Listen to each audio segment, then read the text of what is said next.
バラー・ブン・アージブ、アッターが彼ら親子を喜ばれますようには次のように伝えています。アッターの死と、彼にアッターの平安と祝福あれは、16ヶ月あるいは17ヶ月の間、バイト・アルマクリス、エルサレムの方角に向かって礼拝されていました。しかし、アッターの使徒はカーバ、メッカの方角に向くことを心から望んでおられました。そこでアッターは、次の句を掲示されました。我はあなたが顔を空に向ける、掲示を待つのを幾度も見ていた。第2章144節。これにより、預言者様はカーバの方角を向いて礼拝されるようになりました。これに対し、人々の中の愚か者たち、すなわちユダヤ人たち、箱を言いました。彼らを、これまで向いていたキブラ、エルサレムから背けさせたのは一体何なのか。アッターはこれに対し、次のように掲示されました。いえ、東も西もアッターのものである。彼はお望みのものを正しい道へと導かれる。第2章142節。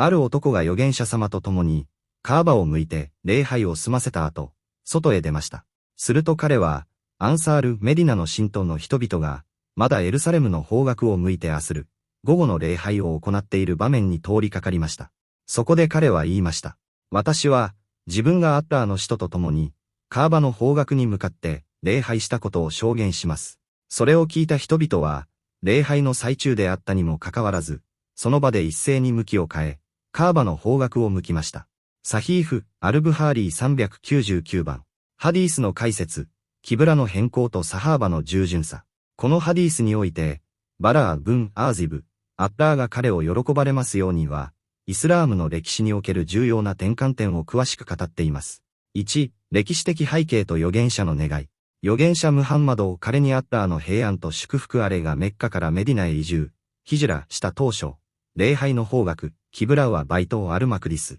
エルサレムでした。移住から16ヶ月あるいは17ヶ月の間、その方角へ向かって礼拝が行われていました。しかし、預言者様は内心、フソイブラヒームの建てたカーバ、メッカの方角へ向くよう命じられることを切望されていました。彼は幾度も天を見上げ、アッターからの啓示を待っておられました。これに対し、アッターは次の句を掲示されました。我はあなたが顔を空に向けるのを幾度も見ていた。そこで我は、あなたの納得する、望む、キブラに、あなたを向けさせる。クルアーン2章144節。2即座の従順、アンサールのエピソード。キブラが変更された後、アッターの使徒と共にあする、午後の礼拝を捧げた一人の男、アッパード・ブン・ビシュル、あるいはアッパード・ブン・ナヒークとされるが外へ出ました。彼は、アンサールの人々がまだエルサレムを向いてアスルを礼拝している場面に通りかかりました。彼は、私は、預言者様と共にカーバを向いて礼拝したことを証言する、と叫びました。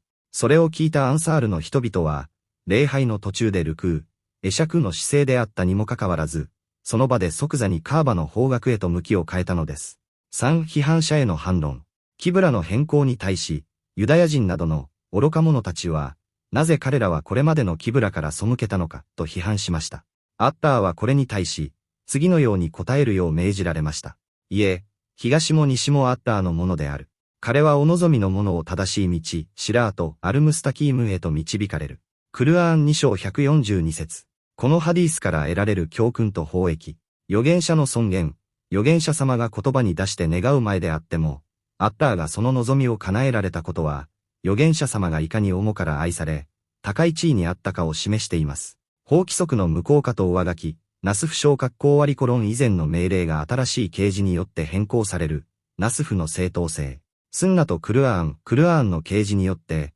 それまでの慣行、スンナーが上書きされることの有効性。一人の証言の受理、ハバル・アルワーヒド小格好割りコロン信頼できる人物であれば、たとえ一人であってもその知らせを受け入れ、行動の根拠とすることの正当性。一つの礼拝中の方角変更、礼拝中にキブラの変更を知った場合、最初からやり直す必要はなく、その場で向きを変えれば礼拝は有効であること。サハーバの模範的な従順さ、アッターと使徒の命令に対し、一切の迷いや遅滞なく従った教友たちの強い信仰心。